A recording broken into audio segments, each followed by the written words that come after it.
Hello दोस्तों, स्वागत है आपका अपने यूट्यूब चैनल अपनी नौकरी में। दोस्तों, इस वीडियो में हम लाए हैं साइंस के कुछ महत्वपूर्ण प्रश्न जो आपके प्रीवियस ईयर में पूछे गए हैं। आज हम डिस्कस करने वाले हैं 10 सितंबर 2017 की फर्स्ट शिफ्ट में पूछे जाने वाले विज्ञान के प्रश्न। कौन कौन से प्रश्न पूछे गए हैं, तो इसमें आपको साइंस के क्वेश्चन छांट के आपको 5 से 7 मिनट के वीडियो में दिखा दिए जाएंगे। दोस्तों, आपको पता है पुलिस की तैयारी के लिए नोटिफिकेशन जारी हो चुका है और फॉर्म डलना भी शुरू हो चुके हैं। इसलिए अब जरूरी है कि आप अपनी तैयारी को अच्छे ढंग से करें। उसके लिए दो चीज़ें जानना सबसे बेहतर है। नंबर 1 सिलेबस और number 2 previous year question paper. इसी को आधार मानकर हम आपके लिए लाए हैं प्रीवियस ईयर क्वेश्चन पेपर के महत्वपूर्ण प्रश्न जो आपकी तैयारी को बेहतर बनाएंगे। तो चलिए देख लेते हैं फर्स्ट शिफ्ट 10 सितंबर 2017 के विज्ञान के प्रश्न। फर्स्ट शिफ्ट का फर्स्ट प्रश्न, निम्न में से कौन सा कथन गलत है? गलत कथन छांटना है आपको। ये सूत्र दिया गया है PbO + C Pb + CO question mark. Carbon ऑक्सीकृत होता है, यह उपापचयिक अभिक्रिया है। लेड ऑक्सीकृत या अपचित होता है, लेड ऑक्सीकृत होता है। इसका राइट आंसर आपको बताना है कौन सा होगा। जी हाँ, तो इसका राइट आंसर हो जाएगा आपका लेड ऑक्सीकृत होता है। ऑप्शन नंबर 4 लेड ऑक्सीकृत होता है, इसका राइट आंसर आपका हो जाएगा। चलिए अगला प्रश्न देख लेते हैं। निम्न में से कौन सा कुक्कुट पालन का एक कवक रोग है? निम्न में से कौन सा कुक्कुट पालन का एक कवक रोग है? रानीखेत, एस्परजिलस अर्ती, पशु महामारी, फाउल पॉक्स। तो कुक्कुट पालन का एक कवक रोग कौन सा है? रानीखेत, एस्परजिलस अर्ती, पशु महामारी, फाउल पॉक्स। तो इसका राइट आंसर हो जाएगा आपके लिए एस्परजिलस अर्ती। इसका राइट आंसर है आपके लिए एस्परजिलस अर्ती। अगला क्वेश्चन देख लेते हैं।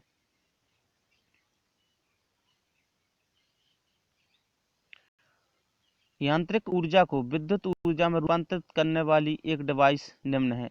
जो यांत्रिक ऊर्जा है आपकी, उसको विद्युत ऊर्जा में कौन परिवर्तित कर देता है? विद्युत ट्रांसफार्मर, विद्युत चालक, विद्युत मोटर, विद्युत जनरेटर। तो विद्युत ट्रांसफार्मर का आपको पता है, ये जैसे 11,000 वोल्ट अगर आ रहा है तो उसको 220 वोल्ट में निकालने का कन्वर्टिंग का काम करती है। विद्युत जो चालक होते हैं विद्युत को अपने पास से गुजरने देते हैं अपने से। जो विद्युत मोटर होती है वो विद्युत को यांत्रिक ऊर्जा में परिवर्तित करती है। जो विद्युत जनरेटर होता है वो यांत्रिक ऊर्जा को विद्युत ऊर्जा में बदलता है। तो इसका राइट आंसर हो जाएगा आपका विद्युत जनरेटर। विद्युत जनरेटर है जो यांत्रिक ऊर्जा को विद्युत ऊर्जा में परिवर्तित करता है। अगला क्वेश्चन देख लेते हैं। आंख में प्रवेश करने वाली प्रकाश की मात्रा इसके द्वारा नियंत्रित होती है। आंख में प्रवेश करने वाली प्रकाश की मात्रा इसके द्वारा नियंत्रित होती है। कॉर्निया के द्वारा, नेत्र लेंस के द्वारा, पक्षमावी पेशी के द्वारा, आइरिस के द्वारा। जी हाँ, तो इसका राइट आंसर हो जाएगा आपका आंख में प्रवेश करने वाली प्रकाश की मात्रा आपकी आइरिस के द्वारा नियंत्रित होती है। तो इसका राइट आंसर हो जाएगा आइरिस। अगला क्वेश्चन है आपके लिए। निम्नलिखित में से आवर्धक लेंस होता है। आवर्धक लेंस कौन सा होता है? अवतल लेंस, अवतल दर्पण, उत्तल दर्पण, उत्तल लेंस, अवतल लेंस। तो लेंस और दर्पण में बहुत अंतर होता है, आप इसमें कंफ्यूजन मत पालिएगा। जो दर्पण होता है वो एक सतह होती है और एक दूसरी सतह वो होती है जो उसकी पॉलिश होती है। जो लेंस होता है वो दो दर्पणों से मिलकर बना होता है और इसकी कोई भी सतह पॉलिश नहीं होती है। ये होता है लेंस। लेंस की जो सतह है वो पॉलिश नहीं होती है, लेकिन दर्पण की एक सतह पॉलिश होती है। तो आपको बताना है आवर्धक लेंस कौन सा है। तो इसका राइट आंसर होने से पहले आपको एक पता होगा कि दर्पण तो आपके होंगे नहीं, तो मतलब ये दोनों आपके गलत हो गए। अब बात आती है आवर्धक की, बहुत कंफ्यूजन रहता है इसमें। तो इसका राइट आंसर हो जाएगा आपका उत्तल लेंस, कॉन्वेक्स लेंस। इसका राइट आंसर है उत्तल लेंस। अगला क्वेश्चन है आपका। निम्न में से पशु ऊतक जो स्त्राव और अवशोषण में सहायता करता है। पशु ऊतक कौन सा है जो स्त्राव में और अवशोषण में सहायता करता है? तंत्रिका ऊतक, पेशी ऊतक, संयोजी ऊतक, उपकला ऊतक। हाँ, पशु ऊतक जो स्त्राव और अवशोषण में सहायता करता है कौन सा है? तो इसका राइट आंसर हो जाएगा आपका उपकला ऊतक। उपकला ऊतक आपका राइट आंसर हो जाएगा, जो क्या करता है, स्त्राव और अवशोषण में सहायता करता है। अगला क्वेश्चन है आपका,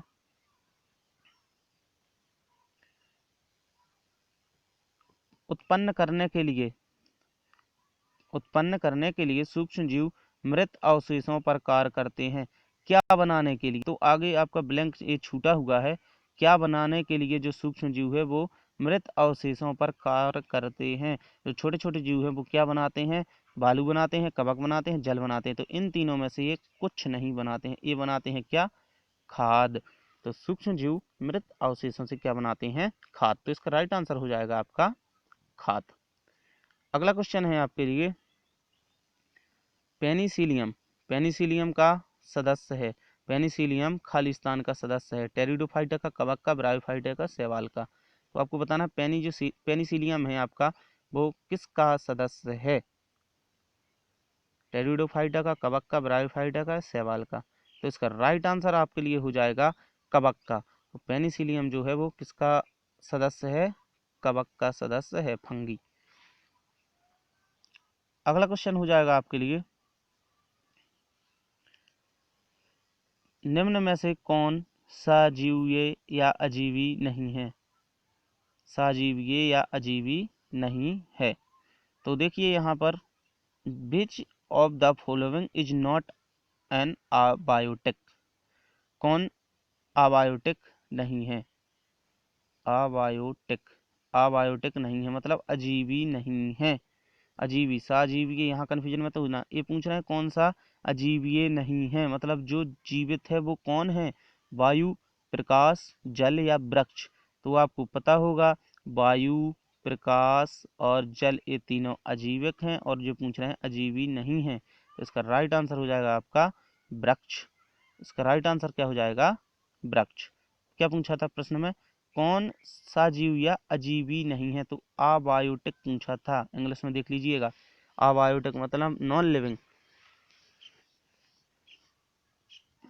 नहीं है। तो आपके लिए हो जाएगा वृक्ष। अगला क्वेश्चन है आपके लिए, निम्न अंगों में से कौन सा एक मनुष्यों में महिला प्रजनन तंत्र का हिस्सा नहीं है। जो मनुष्य जाति है इसमें महिलाओं में प्रजनन तंत्र का कौन सा हिस्सा नहीं है। गर्भाशय, ये तो महिलाओं में जरूरी है। अंडवाहिनी भी होती हैं, अंडाशय भी होते हैं। शुक्रवाहिनी जो है वो महिलाओं में नहीं होती, बल्कि किस में होती हैं, पुरुषों में होती है। क्योंकि पुरुषों में क्या बनते हैं, शुक्राणु बनते हैं, और महिलाओं में क्या बनते हैं, अंडाणु बनते हैं। तो अंडाणु अंडवाहिनी में बनते हैं, शुक्राणु शुक्रवाहिनी में बनते हैं, है ना। तो शुक्राणु किस में होता है, पुरुषों में होता है, शुक्रवाहिनी पुरुषों में होगी। तो इसका राइट आंसर हो जाएगा शुक्रवाहिनी। अगला क्वेश्चन है आपके लिए, बच्चे खेलते समय कैरम बोर्ड पर पाउडर इसलिए छिड़कते हैं। जो बच्चे खेलते हैं जब कैरम बोर्ड पर, तो उस पर पाउडर क्यों डालते हैं, घर्षण घटाने के लिए, घर्षण बढ़ाने के लिए, सुगंध देने के लिए, या बोर्ड की चमक देने के लिए। तो आपको पता है बच्चे जब खेलते हैं तो कहते हैं गोटी सही से नहीं फिसल रही है, इस पर क्या डालिए, पाउडर डालिए।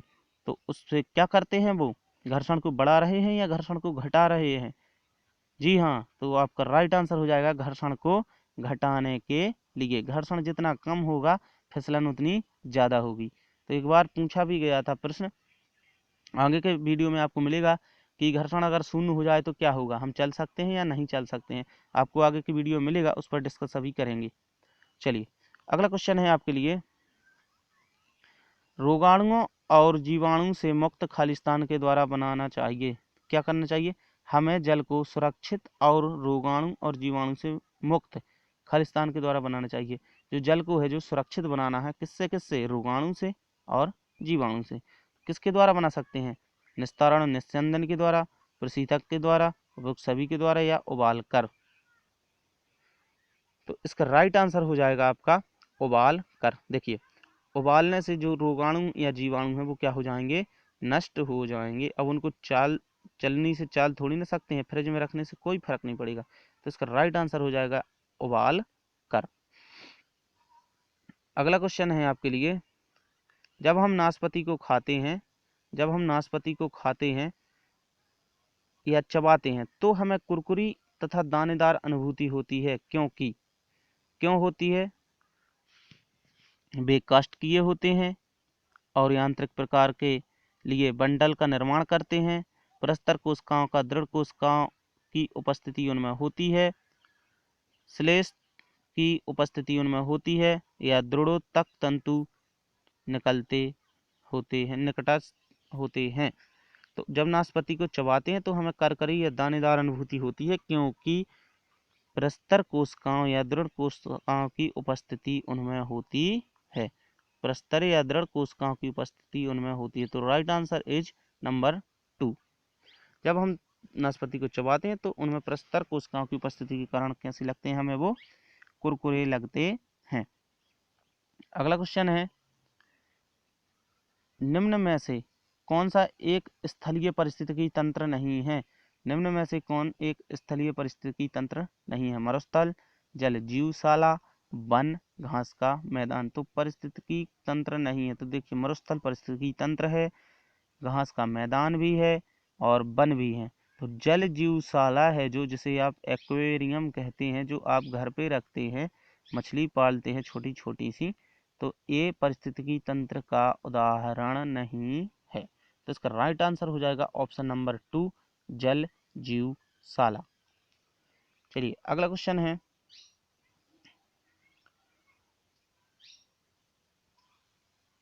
उस जीव का नाम बताइए जो प्लांट एनिमल कहलाता है, क्योंकि इसमें हरित लवक और कशाभिका होते हैं। उस जीव का नाम बताना है जो प्लांट भी है, मतलब पौधा भी है, और क्या है, एक जीव भी है। प्लांट एनिमल कहलाता है तो जो एक पौधा भी है और एक जीव भी है। कौन सा पौधा कहलाता है? Plant animal. क्यों कहलाता है? क्योंकि पौधों में क्या होता है? हरित लवक, और जीवों में क्या होती है? कशाभिका या कोशिका भित्ति। चलिए, हाइड्रा, साइकान, यूग्लिना या क्लेमिडोमोनास। तो इसका राइट आंसर हो जाएगा आपका यूग्लिना। यूग्लिना जो है वो आपका प्लांट एनिमल कहलाता है। यूग्लिना आपका प्लांट एनिमल कहलाता है। तो राइट आंसर इज यूग्लिना। चलिए, तो आज हमने डिस्कस किए 10 सितंबर 2017 के फर्स्ट शिफ्ट में पूछे जाने वाले साइंस के क्वेश्चन। अगले वीडियो में हम शिफ्ट 2 के क्वेश्चन को डिस्कस करेंगे। तो दोस्तों, अगर आपने अभी तक हमारे चैनल को सब्सक्राइब नहीं किया है तो चैनल को सब्सक्राइब करें इसी तरह के वीडियो पाने के लिए। मिलते हैं आपसे अगले वीडियो में। जय हिंद, जय भारत।